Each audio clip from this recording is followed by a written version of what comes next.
Shalom Aleichem, on est dans Samer Gimel de Nedarim et on commence à la Mishnah.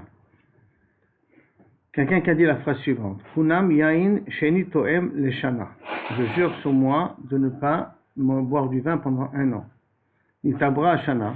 À l'époque, pour se faire Hadar Bet, c'est le Chachamim s'asseyaient vers le fin de Hadar pour voir ce qu'il faut ajouter 1 mois ou pas 1 mois de plus. Donc, si maintenant, après qu'il a fait le Neder, il s'est avéré que ça devenait une année bissextile, il faut une année en plus, donc 1 mois en plus, à Sourba ou Beibura, il n'a pas le droit ni le Hadar Aleph ni le Hadar Bet. S'il a dit Ad Rosh Chodesh Hadar, si maintenant il a dit je prends sur moi de ne pas boire du vin jusqu'à Rosh Chodesh Hadar, Ad Rosh Chodesh Hadar Harishon. Quand il est mitkaven jusqu'à Rosh Chodesh Hadar le premier, pas le deuxième. Si il pas 12 mois. Les Shana, c'est 12 mois. Oui, mais une Shana, si elle est Meuberet, ça s'appelle aussi une Shana. Ça veut dire que si maintenant, tu veux l'année Tafshin Pebet, qui était une Shana Meuberet, tu as dit que c'était pas 12 mois, c'était pas une année ou c'était une année, bien qu'il y avait le 13e mois dedans. Ça s'appelait ça une année quand même. Oh, pourquoi ça de laquelle? Quand il dit les Shana, le bonhomme il a dit les Shana. On peut aller à quel idole, il a 12 mois. Oui, on va voir une petite marloquette dans la Gemara là-dessus. Mais Begadol, à partir du moment où la Shana Meuberet, elle clôture l'année en question. Tu as dit Shana, ça dépend quelle Shana, ça tombe. Kilo Kaviachol, tu prends en considération l'éventualité d'une Shana Meuberet aussi. Tu as dit 1 an, tu n'as pas dit 12 mois. Tu as dit 12 mois, c'est machouach. Tu n'as pas dit 12 mois, tu as dit 1 an, donc 1 an, ça inclut automatiquement aussi la Shana Meuberet. Par contre, il a dit Ad Sof Hadar, jusqu'à la fin du mois de Hadar, Ad Sof Hadar Rishon. D'après la version telle qu'elle est écrite dans le Gemara, nous, là c'est Ad Sof Hadar Rishon. Il y a une autre gersa qui dit Ad Sof Hadar Sheni. Quand tu dis Rosh Chodesh Hadar, tu mitkaven Hadar Rishon. Quand tu dis Ad Sof Hadar, tu dis le mot Hadar à la fin du mois de Hadar, tu inclus tous les Hadar, et tu inclus d'après la deuxième gersa Hadar Sheni. Gemara. On a Gemara elle veut dire comme ça. Alma destam Hadar, Kamar Rishon. Donc si maintenant je dis, quand tu dis Ad Rosh Chodesh Hadar, tu me dis Ad Rosh Chodesh Hadar Rishon, ça veut dire que lorsqu'une personne il a dit Ad Hadar, quand il dit stam le mot Hadar, de quel Hadar on est mitkaven? La Rishon. Lima matnitin Rabbi Yehuda. Est-ce que ça voudrait dire que la Mishnah va d'après Rabbi Yehuda?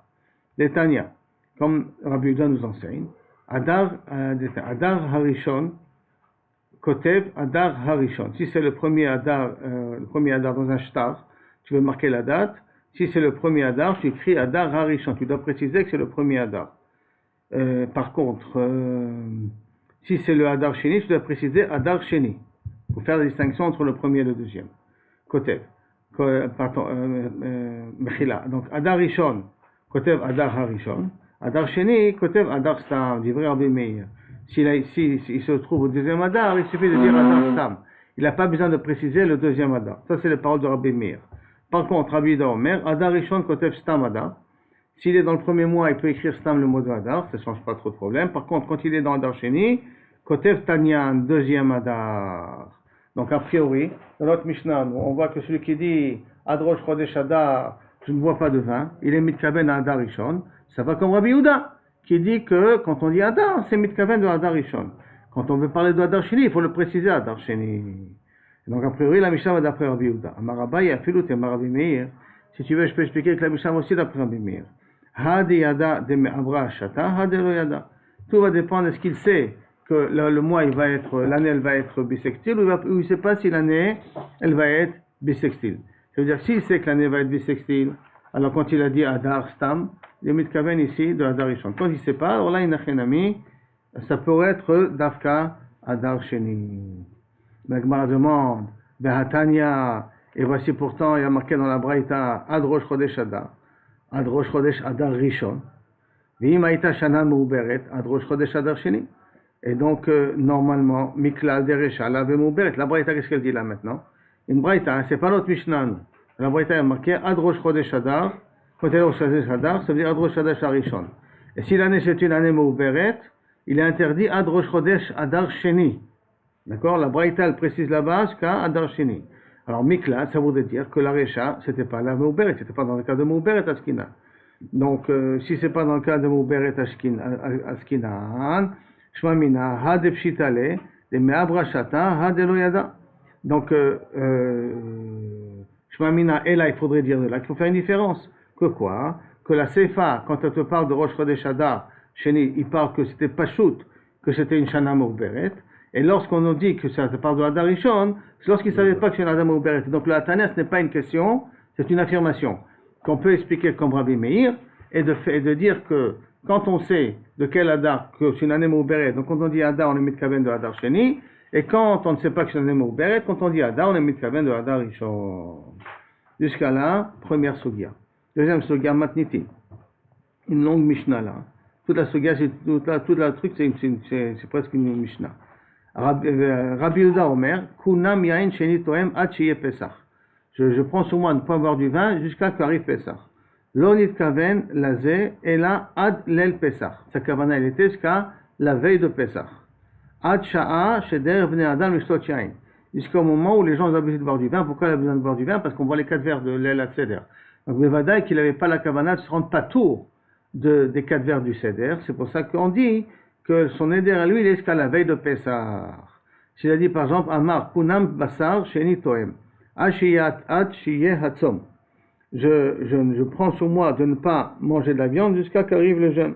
Et no asur, et là adlel tzom, jusqu'à la veille du tzom. Shon kaven, et là adasha, sheder ben adam lechol basar.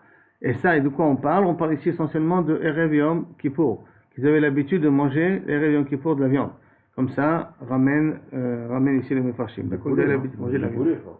Hein? Du poulet. Le poulet, parce que la viande... Pas la viande, oui, mais la viande, tu peux le manger le matin. Tu peux pas le manger l'après-midi, il faut le matin.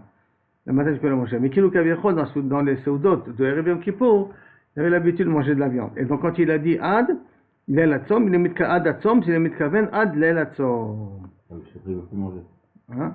Bon, d'accord, mais quand est-ce que ça voudrait dire qu'il doit pas manger aussi, il doit que le Tzom y rentre pour que le Neder s'arrête, ou il s'arrête le Neder la veille du Tzom? C'est un petit peu avant la shkia. Bah. Donc ça veut dire que tu te laisses un temps de pouvoir manger de la viande la veille du tzom. Donc ça veut dire l'el tzom. Tu t'arrêtes le l'el tzom.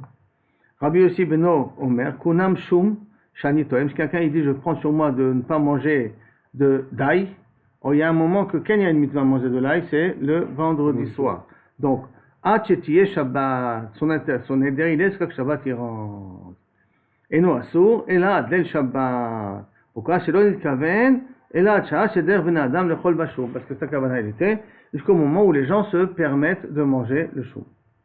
Haomer le chaver, je dis à son ami, kunam sheini ne'enalach. Je fais un éder de ne pas profiter de toi, im en atba venoten lebanecha cours echad, que si tu acceptes de recevoir un cours de chitim. Vous vous rappelez, on a déjà vu cette Mishnah là, on l'a déjà vu auparavant. Le shter chaviot shelain et 2 fûts de vin. Un reziachol et affaire et nidro, il peut être affaire et nidro. Pourquoi? Chez lo alpi chacham, ça veut dire que d'une certaine manière son éder, il n'est pas véritablement chal. Pourquoi? Parce que toute sa cabane à lui, c'est tout simplement de le forcer un petit peu la main, c'est tout, pas plus que ça. Donc, chez lo alpi chacham, veyomar lo klum amarti ela mipne kevodi. Nachon que tout ce que j'ai dit là, c'est un mishum mon kavod. C'est zeu kevodi, ça c'est mon kavod que kaviachol tu reçois ce cadeau-là. Bechen haomer lechavero. Celui qui dit à son ami, kunam shat ne'enetli, je fais un éder que tu ne profites pas de moi. Im en adba venoten libni cour shel chitim et shnei chaviot shelaim. Si toi tu n'amènes pas un cadeau à mon fils de cour chitim et shnei chaviot shelaim. Ça c'est le type de néder qu'il a dit. Rabbi Meir Omer asur ad sheiten. Rabbi Meir dit, tu as fait un néder pareil. Tu n'as pas profité de moi, que si tu me donnes un cadeau comme ça et comme ça à mon fils, tant que tu n'as pas donné le cadeau, le neder il est chal. Là aussi tu peux annuler le neder sur le pi chacham, parce que parce qu'il peut dire, je considère comme si j'ai déjà reçu le cadeau. Je te demandais j'ai fait un neder, tu ne profites pas de moi si tu amènes un cadeau à mon fils tant de temps, et je considère que tu as amené le cadeau. Comme il peut dire nitkabalti, c'est pour ça qu'il peut être méfier le neder sans chacham. Parce qu'il y a une façon de pouvoir expliquer la raison pourquoi il a fait le neder de cette manière-là et de réaliser le neder de cette manière. Rien que virtuel, je considère comme si j'ai déjà reçu. Hayam esaref bo lachet batachoto. S'il le forçait la main à se marier avec sa nièce. Ve'amar kunam she'in enet li le'olam. Je jure qu'elle ne pourra jamais profiter de moi. Vechen amegaresh et tishto. ce qui divorce de sa femme, je fais un neder que Kaviachol, elle ne pourra jamais profiter de moi. Ils ont le droit de profiter de lui. D'où sa kavana à lui, c'est kavana qui n'y a pas de profit d'intimité. Quand il a dit sur sa femme qu'elle ne peut pas profiter de moi, c'est le profit d'intimité, il est mitkaven. Donc ça veut dire que les autres profits, manger, boire, voiture et tout le balagan, ça, il n'a pas été mitkaven d'être mechil le neder là-dessus. Quelqu'un, il forçait la main à manger chez lui. Je jure que je ne prends même pas un goutte d'eau froide, je ne goûterai pas cette fois. Sheni toem là, il a le droit de rentrer chez lui, de boire de l'eau froide. Pourquoi c'est une kaven? Et là, les choum achila veshtia. Tout sa kavana à lui, c'est ne m'embête pas pour manger chez toi. Mais pas qu'à tel point, même qu'il a dit le mot, il a dit la phrase, même pas une goutte d'eau je boirai chez toi. Et la vada est que sa kavana à lui, c'était pas dans cette exagération-là. Là, sa kavana à lui, je ne veux pas manger chez toi. Mais vada, il boit un verre d'eau, tu peux quand même boire un verre d'eau, bien que tu as fait un éder là-dessus. Et jusqu'à là, Adran Alar, Kunam Yain.